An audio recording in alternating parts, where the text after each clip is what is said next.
Lettre de l'École internationale 5.2 La conscience par Kim Natarajan. Ma lettre précédente se terminait par une citation de Paul aux Philippiens. « Ayez en vous les dispositions qui sont dans le Christ Jésus. » La conscience qui était en Christ est donc aussi en nous. Mais que voulons-nous dire par conscience et, plus encore, par la conscience du Christ? Je me souviens avoir lu, il y a des années, cette phrase d'un psychologue britannique, Stuart Sutherland. La conscience est un phénomène fascinant mais insaisissable. Rien de valable n'a été écrit sur ce sujet. Depuis, des recherches ont été menées en particulier par Francis Crick, qui a découvert la structure de l'ADN, sur la conscience visuelle. Mais ce n'est qu'une petite partie de la question. Des recherches plus récentes ont été effectuées, montrant l'effet de la méditation sur le cerveau, comme nous l'avons vu lorsque j'ai cité le livre de ma fille, le Dr Shanida Natarajan, The Blissful Brain. J'ai montré l'importance considérable de l'effet de l'attention sur certaines zones du cerveau. Une attention concentrée met hors d'action la zone qui gère les pensées, les images et l'imagination. Autrement dit, une partie des fonctions jouées par l'ego dans notre conscience. Cela a également un effet sur une partie de l'ego qui gère la réponse émotionnelle. La forte réponse de fuite ou combat bascule vers l'acceptation, la détente et le calme. L'effet le plus intéressant pour notre réflexion actuelle est celui qui porte sur le cortex pariétal. Ce dernier abrite deux cortex importants, le cortex associé à l'orientation et le cortex verbal et conceptuel. Le premier est associé à l'orientation dans le temps et l'espace et à la création de limites, soi, non-soi, et le monde des contraires, tandis que le second confère la capacité de transmettre notre expérience en mots. Ce sont là aussi deux des qualités de l'ego.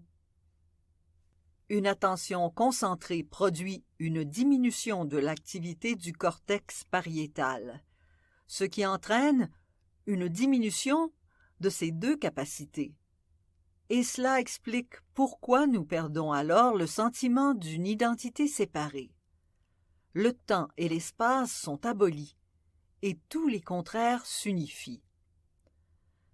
Cela amène au sentiment d'être relié à chacun et à tout ce qui nous entoure, et en même temps à l'incapacité d'expliquer clairement cette expérience aux autres. Dans cette série d'effets de l'attention sur différentes parties du cerveau, l'important est que l'initiative de ces changements provient de notre conscience présente et de notre volonté. Par la concentration de l'attention, nous orientons délibérément notre cerveau vers un mode de perception différent. Il est intéressant de remarquer que la conscience de l'ego, avec ses besoins matériels de survie, est encodée dans les circuits du cerveau, mais peut temporairement être court-circuitée. En contournant l'ego, nous nous ouvrons à la partie universelle de notre conscience, fondée sur l'intuition et sur une expérience contextuelle plus large. Nous reconnaissons là, alors, ce qui est notre vrai moi, et c'est cette partie de notre être qui nous permet de nous relier à la conscience du Christ, et donc à la réalité divine. En utilisant cette part de notre être total, nous purifions les portes de la perception et voyons la réalité telle qu'elle est, infinie. En fait, nous retournons à notre nature originelle, qui est reliée à l'ensemble de la création et au tout cosmique. Cela n'explique pourtant pas ce qu'est la conscience. On ne sait pas vraiment ce qu'elle est, mais on peut en voir les effets. Le problème est qu'il ne s'agit pas d'un objet qu'on peut tester en laboratoire.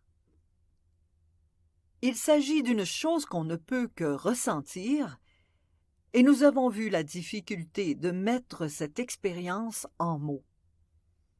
Finalement, la réponse à la question de la conscience est encore la même que celle qu'Aristote a faite il y a si longtemps. Je sais que je ne sais pas.